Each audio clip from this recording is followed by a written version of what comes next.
വരൂ. ഞാൻ വരുന്നത് കാരണം ലീവ് എടുത്തു അല്ലേ? അതെ. അങ്ങനെ താനൊന്ന് ലീവ് എടുത്ത് കാണാൻ കഴിഞ്ഞല്ലോ, സന്തോഷം. എന്നാലും രാമേട്ടൻ ഞങ്ങളുടെ കല്യാണത്തിന് വരായിരുന്നു. സത്യം പറഞ്ഞാൽ തന്റെ കല്യാണത്തിന് കൂടണമെന്ന് വലിയ മോഹം ഉണ്ടായിരുന്നു, തരായില്ല. ഒരു ഉത്തരേന്ത്യൻ പര്യടനവുമായിട്ട് പോയതാ. അവിടെ ഒരു കഥക് ഡാൻസ് ഗ്രൂപ്പുമായിട്ട് കൂടി. അങ്ങനെ പലയിടത്തും കറങ്ങി. കൂട്ടത്തിൽ കാശിയും ഹരിദ്വാറിലും പോയി. വല്ലാത്തൊരനുഭവമാണത്. അപ്പൊ രാമേട്ടൻ ക്ഷേത്രങ്ങളിലൊക്കെ പോയി തുടങ്ങിയോ? ഭൗതിക ജീവിതം മടുത്തു, ഇനി അല്പം ആത്മീയാവാന്ന് കരുതി. അമ്മയില്ലേ ഇവിടെ? ആരുമില്ല. അമ്മയും നിർമ്മലയും ചേട്ടനും ഏടത്തിയൊക്കെ ശ്രീധരമാമയുടെ മോളുടെ കുട്ടിയുടെ ചോറൂണിന് ഗുരുവായൂർക്ക് പോയിരിക്കുക. ശ്രീധരമാമ ഭാഗ്യവാനാ. തന്റെ വാമഭാഗത്തെ ഇതുവരെ ഇങ്ങോട്ട് കണ്ടില്ല.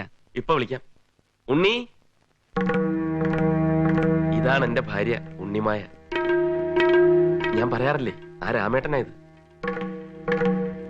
ഇന്നലെ രാത്രി വന്നപ്പോ ഏറെ വൈകി. ഇന്ന് വൈകിട്ട് ഞാൻ മദ്രാശിക്ക് പോവും. കുറച്ച് ദിവസം കഴിഞ്ഞേ മടക്കമുള്ളൂ. അവിടെ കലാക്ഷേത്രയുമായി ചേർന്ന് ചില പരിപാടികളൊക്കെ ഇട്ടിരിക്കുക. പോകുന്നതിന് മുമ്പ് നിങ്ങളെ ഒന്ന് കണ്ടുപോകാന്ന് കരുതി. രാമേട്ടൻ സ്ഥിരം യാത്രയാണല്ലോ. ഓരോരോ ദേശങ്ങൾ ചുറ്റിക്കാണുന്നത് ഒരു അനുഭവം തന്നെയാവുമല്ലേ? ഇതൊരു തരം ദേശാടനമാണ് വാസു, അല്ലെങ്കിൽ ഒരു തീർത്ഥയാത്ര. ഗാർഹസ്ഥ്യം കഴിഞ്ഞില്ലേ, ഇനി വാനപ്രസ്ഥമാവാം. ഏതായാലും ഊണ് കഴിച്ചിട്ട് പോയാൽ മതി. ഞങ്ങളുടെ കല്യാണത്തിന് നഷ്ടപ്പെട്ട സദ്യയുടെ കുറവ് ഇന്ന് തീർത്ത് കളയാം. വേണ്ട വാസു, എനിക്ക് വേറെ ചില ഇടങ്ങളിൽ കൂടി കയറാനുണ്ട്. എങ്കിൽ ചായ എങ്കിലും കുടിക്കണം. നീ ചായ എടുക്ക. വേണ്ട, ഞാനിവിടുത്തെ അതിഥിയൊന്നും അല്ലല്ലോ. പിന്നെന്തിനാ വേണ്ടാത്ത ഈ ഉപചാരങ്ങളൊക്കെ? ഇതെന്റെ ചെറിയൊരു ഉപഹാരം. ഹരിദ്വാറിലെ സിന്ദൂരം. ഹരിദ്വാറിലെ സിന്ദൂരം സീമന്തരേഖയിലാണ് ഞാൻ ദീർഘസുമംഗലിയായിരിക്കുമെന്നാണ് വിശ്വാസം. ദാ വാങ്ങിച്ചോളൂ.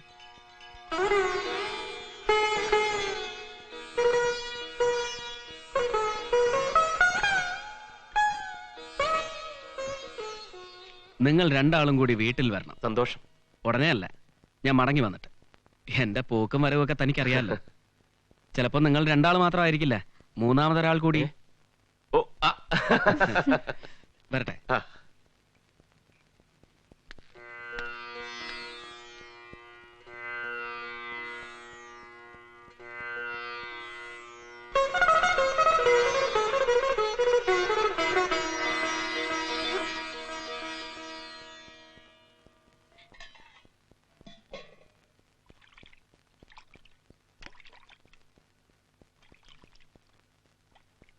ഉണ്ണിമായക്ക് കവിഹൃദയമുണ്ടോ? ഹൃദയമുണ്ട്, കവിഹൃദയമല്ല. അലില വയറുള്ള ചാവല്യമ്മേ നിന്നെ അങ്ങനെയെന്ന് വിളിച്ചോട്ടെ ഞാൻ. ഓ, ഈ ഉണ്ണിയുടെ ഒരു തലവിധിയെ. ഇവിടെ ഉണ്ടല്ലോ രണ്ട് തടിച്ചുകൾ, അവറ്റകൾക്ക് അടുക്കളയ്ക്ക് എന്തെങ്കിലും ചെയ്താലെന്താ? കുട്ടി തന്നെ ഇങ്ങനെ ഒട്ടിക്കരുത്, കഷ്ടപ്പെടുന്ന കടുപ്പുള്ള ഹൃദയം വേദന ദൂരമാവുകയാണ്. കണ്ണുനീർ തുള്ളി. ഇവിടെ ഉള്ള തടിച്ചുകളിൽ ഒന്ന് ദാസേട്ടന്റെ കെട്ടിയവള് തന്നെയല്ലേ? പറഞ്ഞൂടായിരുന്നോ അടുക്കള കയറി വല്ലതും ചെയ്യാൻ? ദാസേട്ടന്റെ കാര്യം ഓർക്കുമ്പോഴാ എനിക്ക് വിഷമം. എന്ത് വിഷമം? കഷ്ടം. ഭർത്താവിന് ഭാര്യ അനുസരിക്കില്ലെന്ന് വെച്ചാ പിന്നെ എന്ത് ജീവിതമാ അല്ലേ?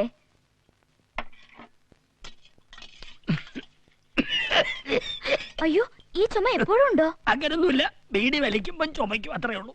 സൂക്ഷിക്കണം. ചുമ കേട്ടിട്ട് TB ആണോ എന്നൊരു സംശയമുണ്ട്. ഏതെങ്കിലും ഡോക്ടറെ കാണിച്ചില്ലെങ്കിൽ ചിലപ്പോ തട്ടിപ്പോയെന്ന് വരും. ഭയപ്പെടുത്താതിരിക്കൂ, ദുർബലമാണ് എന്റെ ഹൃദയം. ബീഡിയും TBയും തമ്മിൽ യാതൊരു ബന്ധവുമില്ല. ബീഡി വേറെ, TB വേറെ. ഒന്ന് അപ്പുറത്തേക്ക് പോയിക്കൂടെ? വീട് നാറ്റടിച്ചിട്ട് വയ്യ. വന്ന് എന്ന് വലിച്ചു കയറ്റി വേറെ ഒരു സ്ഥലവും കണ്ടില്ല. അമ്മേ! അയ്യോ, അമ്മ വിളിക്കരുത്. വേദന തിന്നും മനസ്സുമായി ഞാൻ ഇതാ പോകുന്നു പോകുന്നു ഉണ്ണിമേരിയെ ഉണ്ണിമായേ. വേദന തിന്നും നന്നായി എന്റെ പുറകെ വരിങ്ങനെ ആടിക്കൊഴിഞ്ഞു പുകയും വിട്ടോണ്ട്. ഓ, എത്ര പറഞ്ഞാലും നാണമില്ലാത്ത ഒരു ജന്തു. ഉപ്പിട്ട് കയ്പിച്ച് വെച്ചിരിക്കുന്നു. ഏത് മൂദേവിയാണ് ഇതുണ്ടാക്കിയത്? അയ്യോ, അമ്മയ്ക്ക് പ്രഷർ ആയതുകൊണ്ട് ഉപ്പ് കുറവാണല്ലോ ഇട്ടത്. എന്നെ കൊല്ലാൻ വേണ്ടി മനഃപൂർവ്വം ഉണ്ടാക്കിയതാ. നീ തന്നെ ഇരുന്ന് വെട്ടി വിഴുങ്ങിക്കോ. ഉപ്പധികയില്ലല്ലോ. No salt. അമ്മായിയുടെ വായുടെ കുഴപ്പമാ. ശരീരത്തിൽ ഉപ്പ് കൂടുതലുള്ളതുകൊണ്ട് അത് കറിയുടെ ഉപ്പുമായി കൊളാബറേറ്റ് ചെയ്തപ്പോൾ ഉപ്പ് കൂടുതലായി തോന്നിയതാ. ഇതിനെ ഇംഗ്ലീഷിൽ സോൾട്ടോ മാനിയ എന്ന് പറയും. ഓ, ഒരു ഉപ്പും പുളിയും തിരിച്ചറിയുന്നു. മര്യാദയ്ക്ക് എവിടെ ഇരുന്ന് കഴിച്ചിട്ട് പോടാ. നീ ആ TV ഒന്ന് ഓഫ് ചെയ്തേ. TV കണ്ടുകൊണ്ട് ഊണ് കഴിക്കരുത് ഞാൻ പലവട്ടം പറഞ്ഞിട്ടുള്ളതാ. അല്ലെങ്കിൽ തന്നെ മര്യാദയ്ക്ക് രണ്ടു വാക്ക് സംസാരിക്കാൻ പറ്റില്ല ഈ കുന്ത്രാണ്ണം കാരണം. അയ്യോ ഏട്ടത്തി, ടി വി ഓഫ് ചെയ്യല്ലേ? ഇപ്പൊ എന്നെ കാണിക്കും ടിവിയിൽ. നിന്നെ കാണിക്കാനോ? നീ എന്താ പ്രധാനമന്ത്രി മുഖ്യമന്ത്രി വല്ലതും നിന്നെ കാണിക്കാൻ? 27 വയസ്സുള്ള ഗോപാലൻ എന്ന യുവാവിനെ കഴിഞ്ഞ 20-ാം തീയതി മുതൽ ചിറക്കിൽ നിന്നും കാണാതായിരിക്കുന്നു. 5 അടി 9 ഇഞ്ച് ഉയരം, കറുത്ത നിറം, നീണ്ട മുഖം, ഇടത്തെ കാൽമുട്ടിന് താഴെ ഇരുമ്പ് വടികൊണ്ട് അടിയേറ്റ പാട്. മലയാളവും ഇംഗ്ലീഷും സംസാരിക്കും. കണ്ടുകിട്ടുന്നവർ അടുത്തുള്ള പോലീസ് സ്റ്റേഷനിൽ വിവരമറിയിക്കുവാൻ അപേക്ഷിക്കുന്നു. നിന്റെ ഫോട്ടോ ടി വി വന്നല്ലോ, ഇനി നാട്ടിലേക്ക് പൊക്കൂടെ? നോ നോ, ഞാൻ വീട്ടിൽ നിന്ന് ഒളിച്ചോടി പോരുമ്പോ എന്റെ ചിരിച്ചുകൊണ്ടിരിക്കുന്ന കളർ ഫോട്ടോയും മാറ്ററും ടി വി കൊടുക്കാൻ എഴുതി വെച്ചിട്ടാണ് ഞാൻ പോന്നത്. അതിന് പകരം ഒരു ഉണങ്ങിയ ബ്ലാക്ക് ആൻഡ് വൈറ്റ് ഫോട്ടോ അവർ കൊടുത്തിരിക്കുന്നത്. കളർ ഫോട്ടോ വരാതെ ഞാൻ തിരിച്ചു പോകുന്ന പ്രശ്നമില്ല. അപ്പൊ ടി വി കളർ ഫോട്ടോ വരാൻ വേണ്ടിയാണോ നീ വീട്ടിൽ നിന്ന് ഒളിച്ചോടി പോകുന്നത്? സത്യം പറഞ്ഞ അതൊരു കാരണമാണ്. നാളെ ഞാൻ സിനിമാ നടനാവുമ്പോൾ പ്രേക്ഷകർക്ക് റീകളക്ട് ചെയ്യാൻ ഈ ഫോട്ടോ ഉപകരിക്കുമല്ലോ. എടാ വാസവ, നാളെ തന്നെ ഇവന്റെ ഒരു കളർ ഫോട്ടോ ടി വി കൊടുത്താൽ ലക്ഷക്കണക്കിന് രൂപ മോഷ്ടിച്ചിട്ട് മുങ്ങി നടക്കുന്നവനാണെന്ന് പറഞ്ഞു പോലീസുകാർ ഇടിച്ചവന്റെ അടവാൻ കിളക്കി. പോലീസുകാർ അടവാൻ കിളക്കിയാലും കളർ ഫോട്ടോ വന്നാൽ ഞാൻ അതിന് സമ്മതിക്കും. അടുത്തതായി യശശരീരനായ മേലെടുത്ത് മാധവൻ നായർ അവതരിപ്പിക്കുന്ന കഥകളി. കഥ കല്യാണ സൗഗന്ധികം. അച്ഛന്റെ പേരല്ലേ പറഞ്ഞത്? അതെ, ദേ നിന്റെ അച്ഛൻ അവതരിപ്പിച്ച കഥകളി.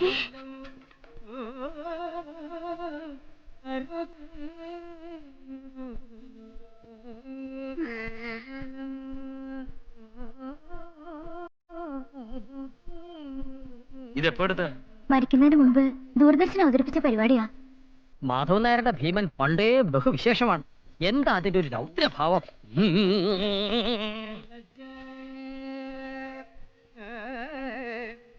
ആ, ഇതാണ് ഉണ്ണിമായയുടെ അച്ഛന്റെ അരുമ ശിഷ്യൻ മൊല്ലാക്ക. മൊല്ലാക്കയോ? ഇയാളോ? ആ അതേന്ന്, ഒരു ജോനോ ചെറുക്കന. ഒരു അന്യ മതസ്ഥനെ കഥകളിയിൽ എടുത്തതിന് ആളുകൾ ഒരുപാട് ആശാൻ അധിക്ഷേപിച്ചിട്ടുണ്ട്. പിന്നെന്താ, ഒരു ആശ്രിതനെ പോലെ എപ്പോഴും ഇയാളാ ആശാന്റെ കുടുംബത്തിന് തുണയായി ഉണ്ടായിരുന്നു.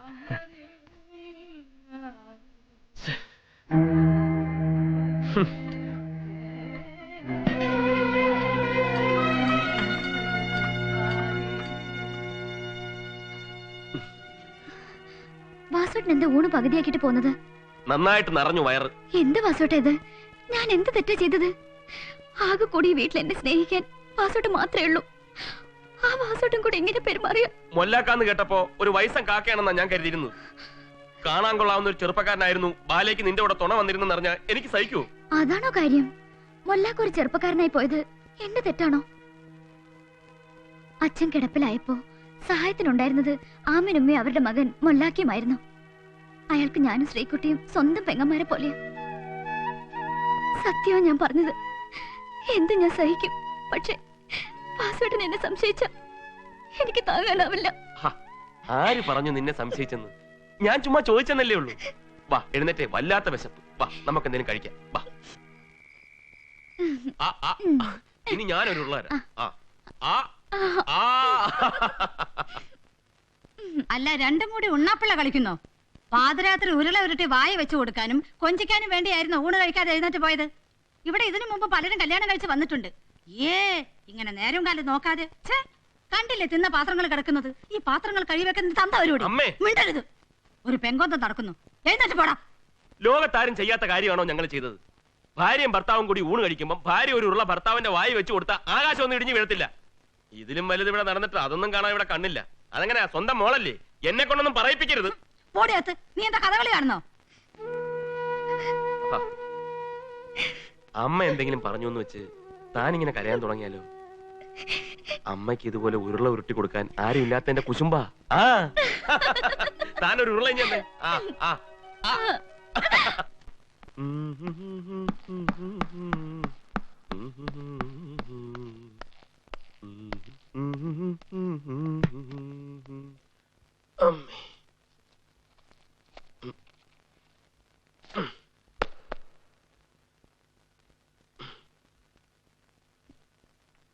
ആഹാ, ഞാൻ വരുന്നതിന് മുമ്പേ ചായ റെഡിയായോ?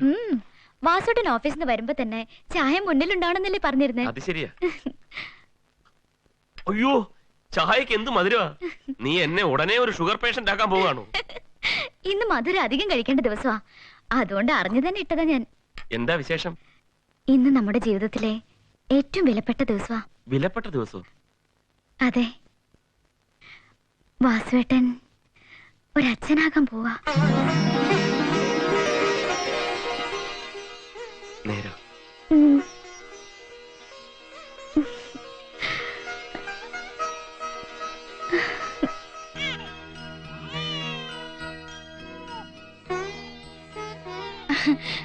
കുട്ടി കണ്ടോ? വാസുദേവന്റെ തനി രൂപം തന്നെ. വാസോടെ പോയി ചായ വാങ്ങാൻ പോയതാ. ഇവിടെ പാർക്ക ചായ. ഏതായാലും നമുക്കല്ല.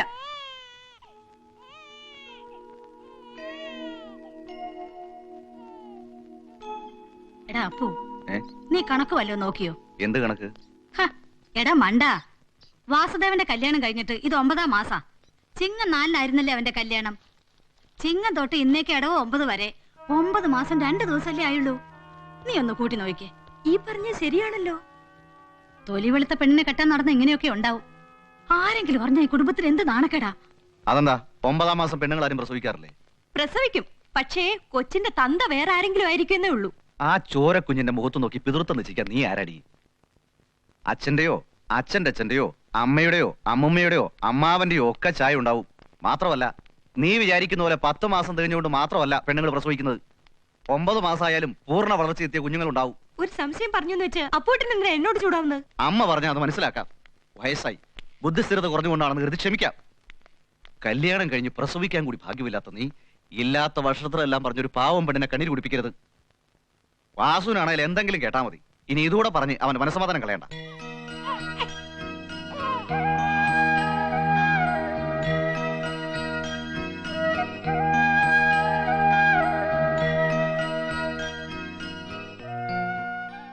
നമ്മുടെ ഈ കറുത്തടുത്ത തറവാട്ടിലുള്ള ആരുടെ ഒരു ചായയില്ല കുട്ടിക്ക്. മേലെടുത്തുകാരുടെയും ചായയില്ല. പിന്നെ ആരുടെ മുഖമാണ് കുട്ടിക്കുള്ളതെന്നാ എന്റെ സംശയം. ഞാനും അതാ ആലോചിക്കുന്നത്. ആ ആട്ടക്കാരിയായി നടന്നല്ലേ. എന്നാലും എന്റെ വാസുവിന് ഈ ഗതി വന്നല്ലോ ഈശ്വര. നാണമില്ലല്ലോ ഇങ്ങനെയൊക്കെ സംസാരിക്കാൻ. എന്റെ ഭാര്യ പ്രസവിച്ച കുഞ്ഞ് എന്റേതാണെന്ന് തെളിയിക്കാൻ അവള് തിളച്ച എണ്ണയിൽ കൈമുക്കി സത്യം ചെയ്യുകയോ അഗ്നിയിൽ ചാടി ശുദ്ധി വരുത്തുകയോ ചെയ്യേണ്ട കാര്യമില്ല. എടീ, എന്റെ കുഞ്ഞാണെന്ന് മറ്റാരെക്കാളും തറപ്പിച്ചു പറയാൻ എനിക്കേ കഴിയൂ. ഇത്രയ്ക്ക് തറപ്പിച്ച് പറയാൻ എങ്ങനെയാ കഴിയാ? അത് പച്ചയായിട്ട് ഞാൻ നിന്നോട് പറയണോ? നീയും കല്യാണം കഴിഞ്ഞ് ഒരാളോടെ പൊറുക്കാൻ പോയതല്ലേ? നീ കന്യകയായിരുന്നു എന്ന് എന്ത് തെളിവാ കാണിച്ചു കൊടുത്തത്? നിർത്തടാ. സ്വന്തം കൂടപ്പുറപ്പിനെ പറ്റി പറയുന്ന കേട്ടില്ലേ അവൻ? ഇവളുടെ നായരും പറയുന്നതും ചെയ്യുന്നതും എല്ലാം ശരി. എന്നെ വിശ്വസിച്ച് അന്യ വീട്ടിൽ നിന്ന് വന്നവൾ ചെയ്യുന്നത് മഹാ അപരാധം. സ്വന്തം മകന്റെ ഭാര്യ പിഴച്ചവളാണെന്നും അന്യന്റെ കുഞ്ഞിനെ പ്രസവിച്ചവളാണെന്നും പറഞ്ഞാൽ ഞാൻ കേട്ടോണ്ട് നിൽക്കണം. അല്ലെങ്കിലും ആൺമക്കൾ കല്യാണം കഴിച്ചു കഴിഞ്ഞാൽ അന്നു മുതൽ അമ്മമാർക്ക് അവർ ശത്രുക്കളാ. എന്റെ നേരെ നിന്നൊരു അക്ഷരം മിണ്ടാത്തവനാ. അവൾ എന്തോ ചെയ്ത് അവളുടെ ചെൽപ്പടിക്ക് ആക്കിയിരിക്കുക.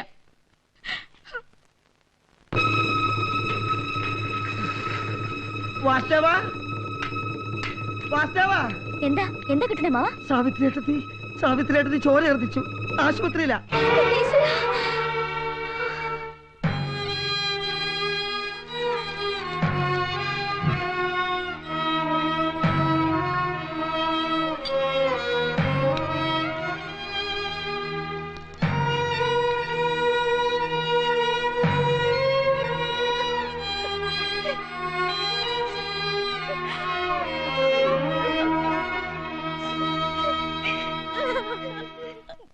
ഉണ്ണിമായയുടെ അമ്മ മരിച്ചിട്ട് ഇവിടെ നിന്ന് ആരും പോകാതിരുന്ന് വളരെ മോശമായി പോയി. മരുന്നും ചികിത്സയായി കഴിയുന്ന എനിക്ക് അത്ര ദൂരം വരെ യാത്ര ചെയ്യാൻ പറ്റില്ലെന്ന് അറിയില്ല നിനക്ക്. അമ്മ മാത്രമല്ലല്ലോ ഇവിടെ ഉള്ളത്, വേറെ ആളുകളുണ്ടല്ലോ. ആരെങ്കിലും അറിഞ്ഞാൽ തന്നെ എന്ത് മോശമാ.